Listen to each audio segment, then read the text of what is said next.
This is the Truth Network.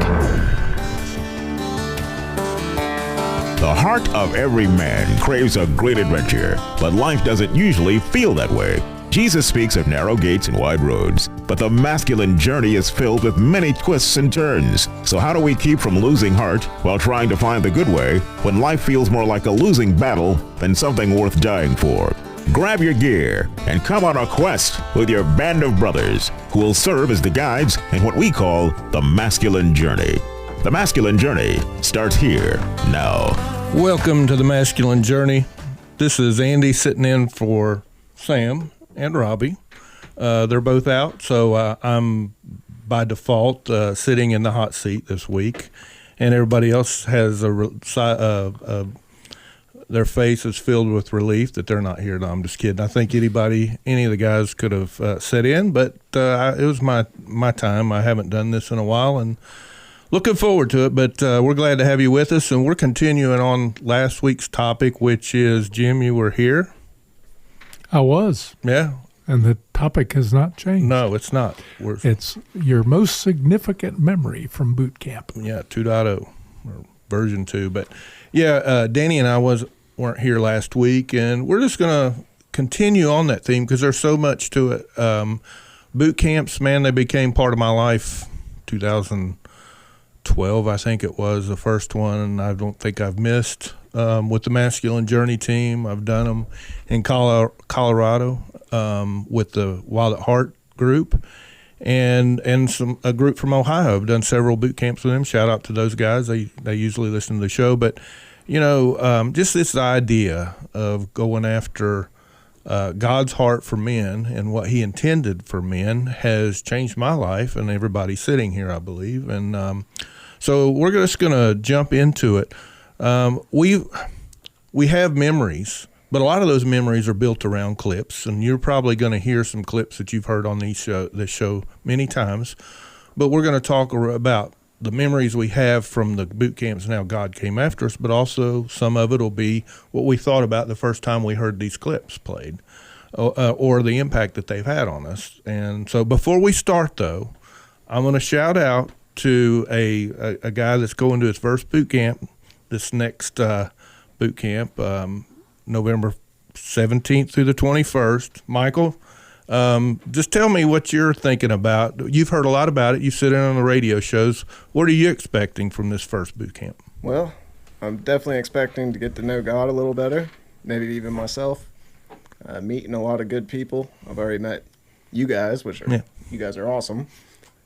Just very excited. We did not pay him to say that. Well, Andy didn't pay him.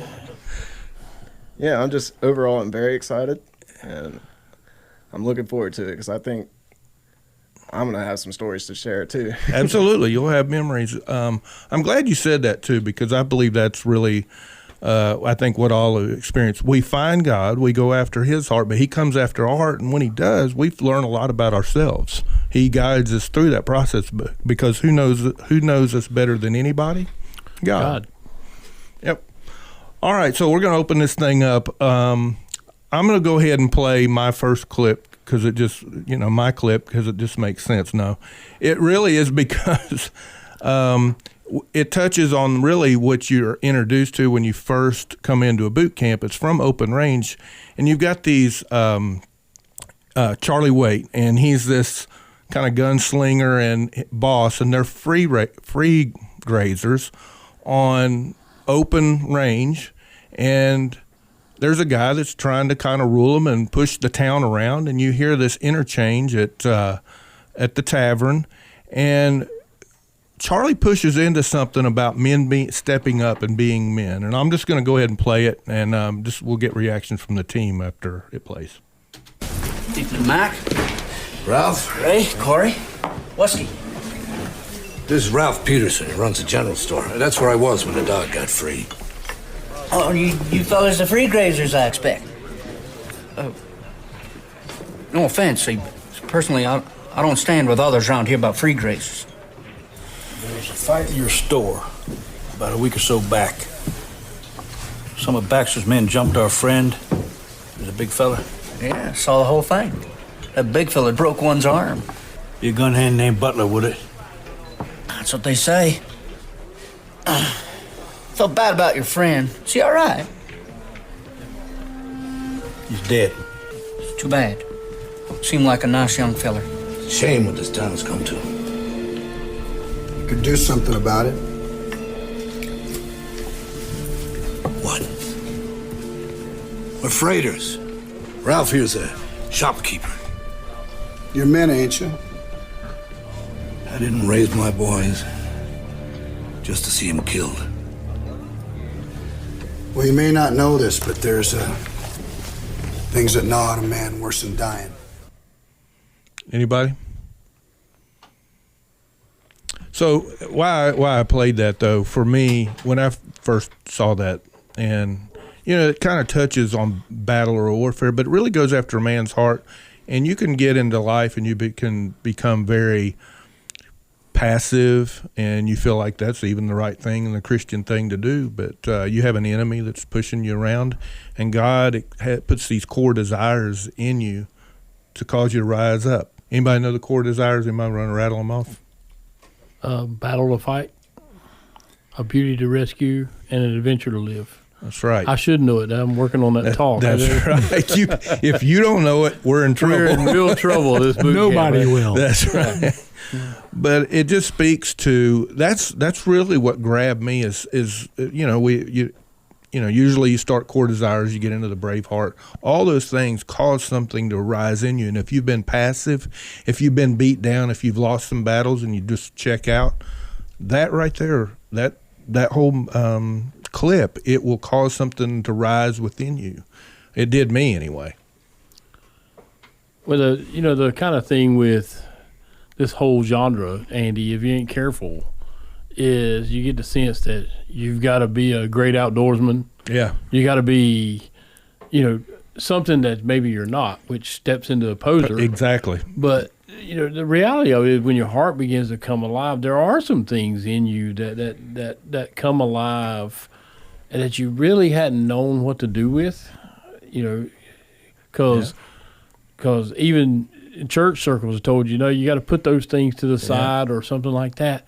But these are core desires. That's what that's the talk that come from the heart of God. Yep. And I mean, no, you don't have to be an outdoorsman, but you will have a sense of adventure in you. Yeah, for sure. Yeah. So,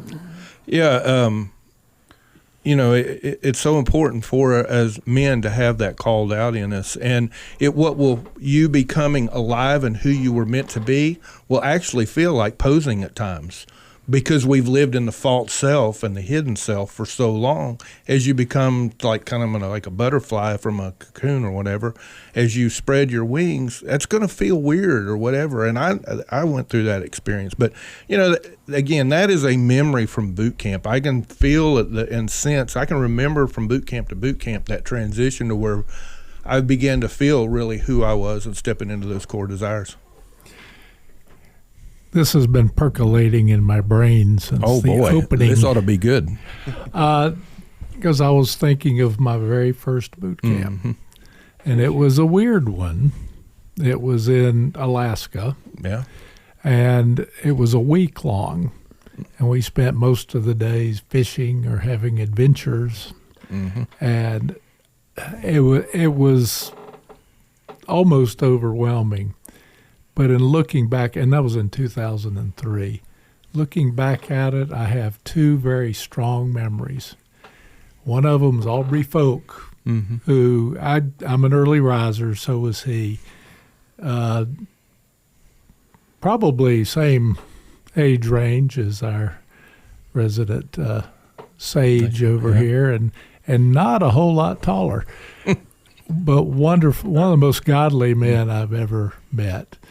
And he was a businessman. He wasn't a pastor, but very generous. But he started every morning, and I'd hear him out walking around the camp singing, "This is the day the Lord has made. I will rejoice and be glad in it." And it didn't, it was repetitive, but it didn't get boring. He kept singing it over and over, and that was how he started every day. And the other, and this, when you're talking about he's a man, ain't he? Well, this is the definition of a man. He's an Alaska native. He's a fisherman by trade. Yeah. I saw him swimming in the water, tried to get a line off of his propeller until he could barely talk, but he wasn't getting out until he had it done. We did finally get him out. But Bill Nash, just wonderful man. He came out of one of the meetings, and I hadn't really talked to him, didn't know him, but he just burst into tears coming out of there. Yeah. And we talked about what hit him, which was basically his daughter had tried to commit suicide. And he ran out of there quickly and just lost it. And those were men's tears. And he has become a very close friend. He actually got married recently. That Carolyn and I kind of urged him to do that. His wife died a little over a year ago, but she had been close for quite a while. And he said, "Is it too early?"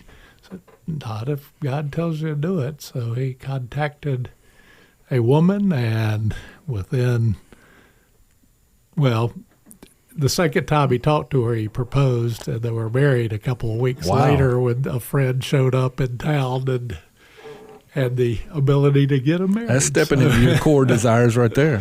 It was. Adventure, but beauty.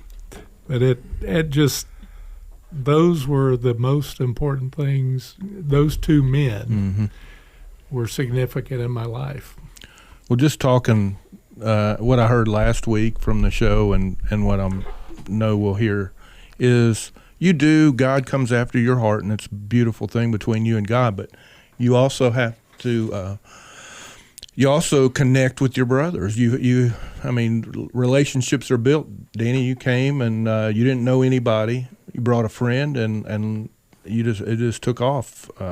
Just the relationships, right? Oh yeah, it was literally walking out of one ministry that was kind of similar, but we didn't do boot camps and stuff like that. We had, and then unbeknownst to me, that I was walking into this crowd, and my life truly would never be the same again on many different levels. But amen. I think all of us can say that how much God's changed us. So we want you to come to a boot camp. We experienced life in it. God came after us. November 21st through 24th. Go to masculinejourney.org to sign up.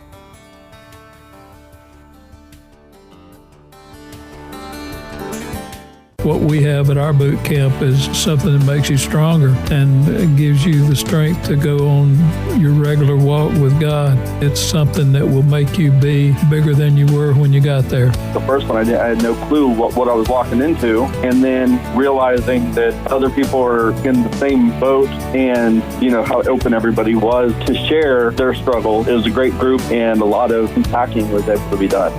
It is a tight bond of men. Everybody's the same. And each and every time that I've come to boot camp, I've learned something different. And not one man that's ever been there neglects not to take time out to talk or to share. It's serious business, and you need to come one time to break bread with the men and fellowship. Feel the atmosphere.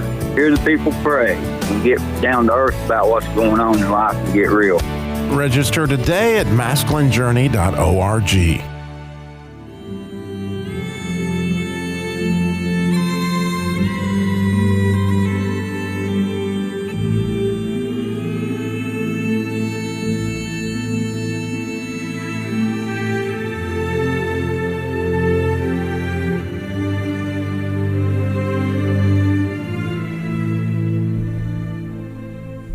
Welcome back to the Masculine Journey, and that's from Braveheart. If you've watched the movie, you probably realize that, but I tell you, that music tears me up because that movie has so much in it. In fact, we use it quite a bit in Core Desires and Sonship, and that is boot camp to me. If you come to a boot camp, you might hear that in between sessions in the background music, and there's something that it used to get me when I would hear that. Approaching boot camp, it would come on, and your heart just goes there. that music. I mean, there's a connection there. So anyway, go ahead. It's the outlawed tunes on outlawed pipes. That's right. Indeed. Well, we might hear that in a coming up clip. Well, that's one of the things, Andy, is we're setting up, the sound equipment, stuff like that. Mm-hmm. When everything is rolling, that is playing. Right, it's one of yeah. the sound checks. Yeah. And it's almost like your soul says, boot camp has begun. It is. It's like the coffee's on or whatever for your soul, and that truly is a memory to me. That's a recurring memory because it's always there at boot camp. This relates to something that Sam wrote me. Shame dies when stories are told in safe places. That's exactly right, and that's what you'll see at boot camp. Not only do we talk to God and allow Him to talk to us, but that is a memory from boot camp. Is a lot of times it's your choice. Nobody's going to make you put a gun to you and say you got to share your story, but you'll have an opportunity to share your story if you choose with an individual or the group, and whenever you do that. Indeed, shame dies whenever you do that sharing of the story. So, Danny, let's go to your clip now. We're kind of trying to lay these, and we're not going to just overtly come out and say it, but each one of these clips that we have kind of tie to a different theme. And I think you wanted to talk a little bit about the wound in this clip. Yeah, this clip is from the series Picard, which is a spinoff of Star Trek: The Next Generation. With Captain Picard, and he's later on in life.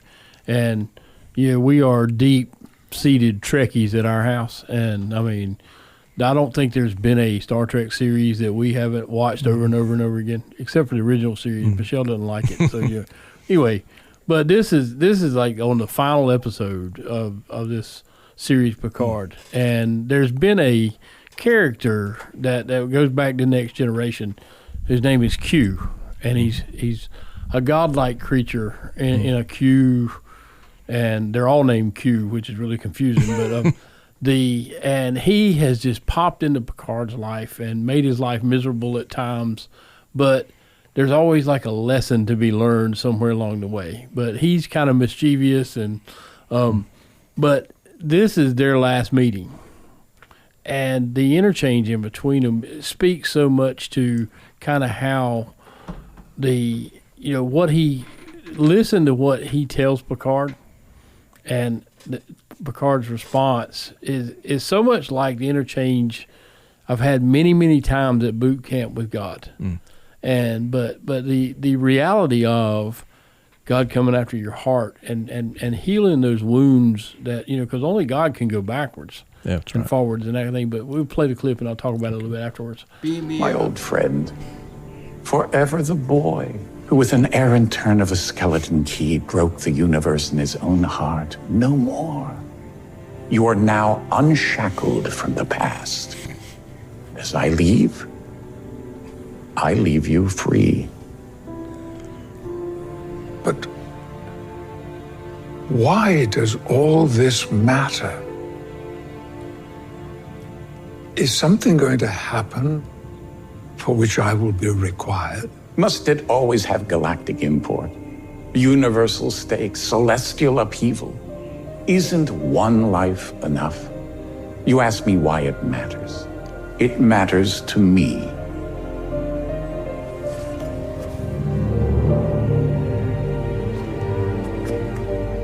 You matter to me.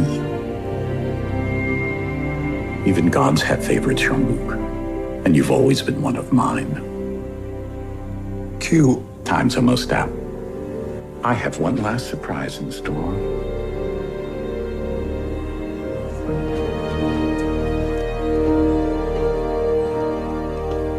What's wrong? Nothing. Quite the opposite. The reality of that is that there have been so many incidences and covenant of silences and stuff like that at boot camps and, even times away from boot camp, that part of what I've come to realize is that God coming after our heart, Q's talking to Picard, he talks about the skeleton key. Well, what you don't see and hear there is that Picard walked in, his mother hung herself in a room where they gazed at the stars and stuff together, and he found her. And and that was a wound that carried him way through his life and that kind of thing. But he had found some freedom in that. But there's so many things like that in my own life. But I've lived most of my adult life looking for what cosmic purpose something has, and some of it does. But the reality of it is really and truly what God is trying to get across to Danny Marsh and probably many others is you matter to me. And what I really want you to see is the beauty in what I really created you to be. Just be. Because if you just be, cosmic shifts will happen. Yeah. And that's so powerful to me, in that when the wounds heal, and there's so many layers. We play tons of Shrek. I think Shrek is as popular as William Wallace at boot camp at times. But the thing is that he comes after your heart in so many different ways, and there's so many things that happen, and that you become whole, and you realize that in that wholeness, you don't have to pose. You don't have to. There's tons of stuff you don't have to do anymore. You just be. You just be who he created you to be, right? Yeah. Light and caring. Yeah, exactly. Light yoke. Yeah, and so you mentioned the term a couple of times, and we've talked about it a little bit.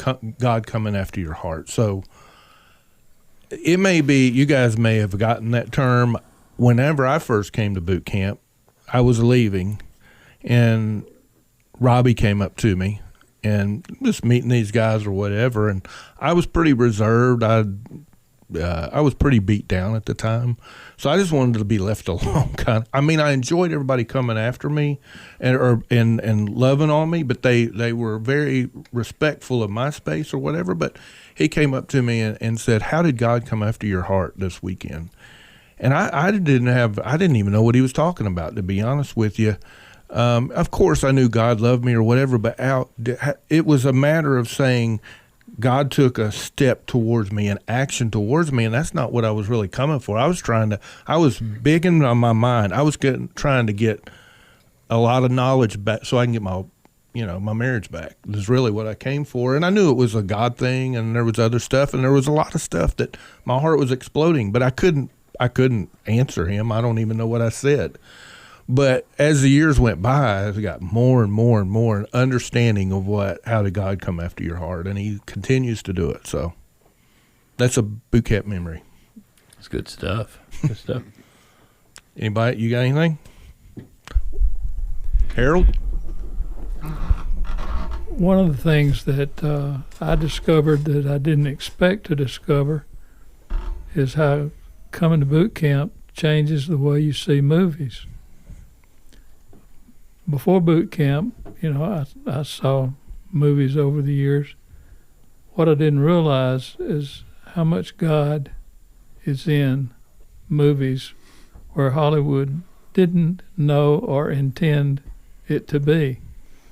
And exposure to movies like Defiance, Gladiator, Braveheart, and one of my really favorites is the one with the two old guys that get their nephew. Secondhand line. Secondhand line. That's it. I knew you were going to say that. So, there are things that we encounter in boot camp that causes you to look at things outside boot camp differently than you saw them before. And I think that's a memory that I cherish out of boot camp. Yep. It definitely does. We may have time for the next clip. That sets it up well. It's the next clip is from The Lord of the Rings, Two Towers, and you have basically the message is, and I'm not going to give all the characters. Jim, you got it? Well, Gandalf is coming to the king and right. letting him know what's happening. Yeah, his daughter is as well. Theoden is wants to protect the environment, and Aragorn steps in and calls him out on not being the warrior that he needs to be. Yeah. They had no warning. They were unarmed. Now the wild men are moving through the Westfold, burning as they go. Rick Cotton Tree. Where is Mama? This is but a taste of the terror that Saruman will unleash. All the more potent for he is driven now by fear of Sauron. Ride out and meet him head on. Draw him away from your women and children. You must fight. You have 2,000 good men riding north as we speak. Éomer is loyal to you. His men will return and fight for their king. They will be 300 leagues from here by now. Éomer cannot help us. I know what it is you want of me, but I will not bring further death to my people. I will not risk open war. Open war is upon you, whether you would risk it or not. So what you have there is it's kind of, it goes along with the open range, but this is a man trying to protect his kingdom, and he feels like if he goes to battle, he's going to get wiped out. Well, the enemy's coming after you or not, and that really shook me when I realized I've been a passive man, and I'm going to have to fight this. It's a losing battle if I don't fight back. We are in a battle, yes. And that's one of the main points. Absolutely. And if you're not willing to fight, you'll be taken out. Yep. Again, come to boot camp this weekend, or weekend of November 21st to 24th. That's the weekend before Thanksgiving. We'd love to have you. You've heard some testimonies on what to expect. We want you there. Come see us. This is the Truth Network.